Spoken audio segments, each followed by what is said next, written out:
Wouldn't it be nice, just sometimes, to know the future? I don't mean so that we can beat the system or beat the stock exchange or something like that, but for good reasons. For instance, like, what are we meant to be doing with our lives, or where is our personal route to holiness and happiness? Where does that lie? It could just save us a lot of time and drama. So was Padre Pio ever able to advise people on the future in this sense?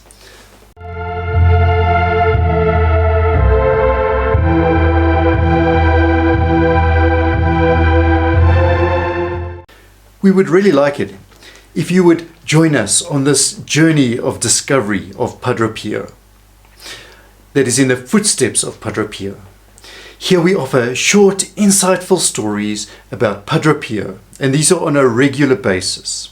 And some stories are completely unbelievable, but are all taken from reliable books.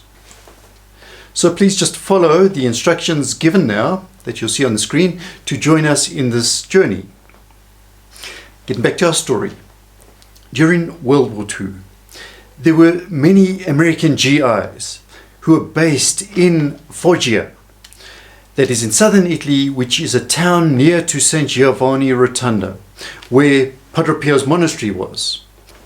These GIs, they obviously heard about the saint. So now one GI, his name is Joe Estorita, had a week's leave. So he and some friends were headed off to the beautiful island of Capri. And they took a boat ride to the famous Blue Grotto. And they spent most of their day on the boat in the sun. Well, as you can imagine, Joe got horribly sunburned. The next morning he couldn't get up. He could not walk. So he was booked into hospital for 2 weeks. And on the ambulance boat, it was rather stressful for him. So he prayed, "Padre Pio, help me." That was all he said. And within minutes, fragrance of Padre Pio filled the air. And then on 3 more occasions in the hospital, Joe had the same experience, the mystical fragrance of the saint. So when Joe had recovered, he decided that he'd better go and visit Padre Pio. So him and a friend, Leo Fannin, went to meet Padre Pio. And when they were with Padre Pio, Leo had a number of questions for Padre Pio. And one of his questions was this: on the message of Fatima and the conversion of Russia, is it really like Our Lady of Fatima said? Padre Pio responded that Russia will be converted, as Our Lady of Fatima had said. And he added, Russia will teach America, the United States, a lesson on conversion. On a different occasion, Padre Pio added to this. And he said, the Russian people will convert and it will happen quickly. Whereas the United States, the conversion will be slow but sure. So we are living in these times. They're kind of crazy times, unforeseen things happening, pandemics, etc. And yet the conversion of Russia may very well be imminent.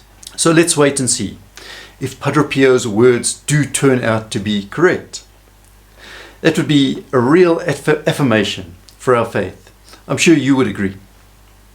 Likewise, to see the fulfillment of Our Lady's words, incredible words, in the end my immaculate heart will triumph, which is what she spoke at the Fatima apparitions. To see those words come true would be something quite incredible. Its effect would be to bring our crazy world back on track. On another occasion, Leo and Joe went to see Padre Pio again, and Joe, now he was convinced that he was going to be a Trappist monk. So he told Padre Pio this, and Padre Pio just burst out laughing. Obviously, Joe was not known for his silence.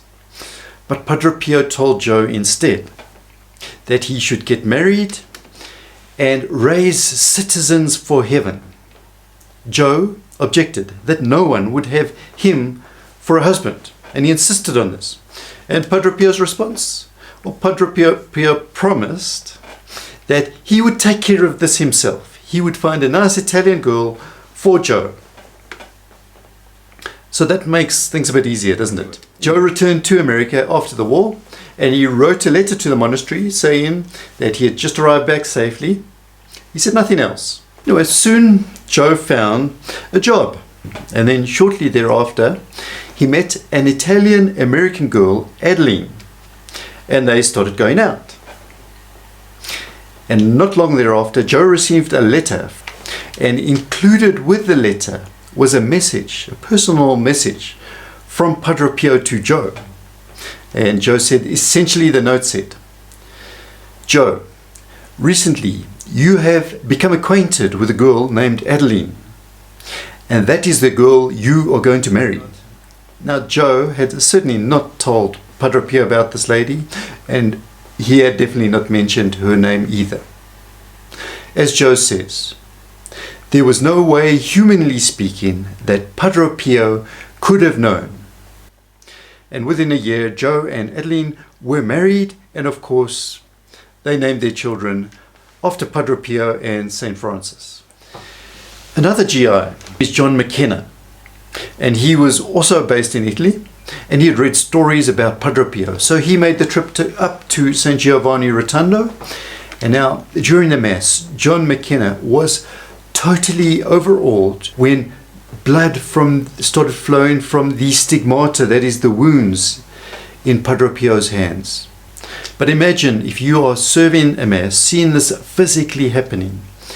I think it would be a little bit mind-blowing, if we can put it like that. After Mass, John Mckenna, now he went to see Padre Pio, and he was just hoping for a few words of encouragement. John's life was pretty organized, and he was about to get engaged, and he also had a professional baseball career lined up. So he just went there. All he wanted was Padre Pio's blessing, really. And instead he received a shock when Padre Pio told him, "You will be a priest." So John Mckenna's life was headed in one direction, and Padre Pio has just told him he's going to end up in exactly the opposite direction. And it kind of knocked him off his feet. And John more or less, I guess, staggered around the monastery for a while, trying to take this all in and make sense of it. And then later on he found a translator, and he went back to Padre Pio as he needed an explanation. Padre Pio's reply was simple. Tell him he's going to be a priest, and he can take it or leave it. Anyway, John Mckenna was ordained a priest, and thanks be to God, through Jesus Christ our Lord, Father Mckenna turned out to be a very popular priest, delivering excellent and inspiring sermons, and often they were based on the story of his miraculous calling. In nome del Padre, del Figliolo e dello Spirito Santo, così sia. Sia lodato Gesù e Maria, e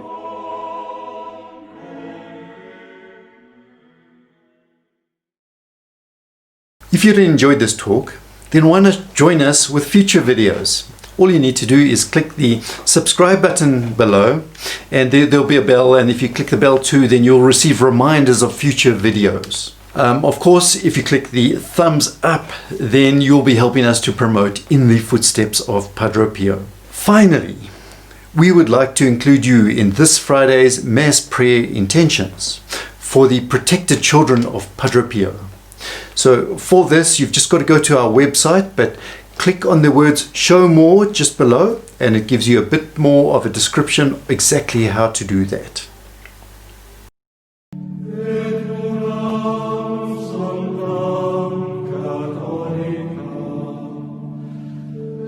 Apostolica Ecclesia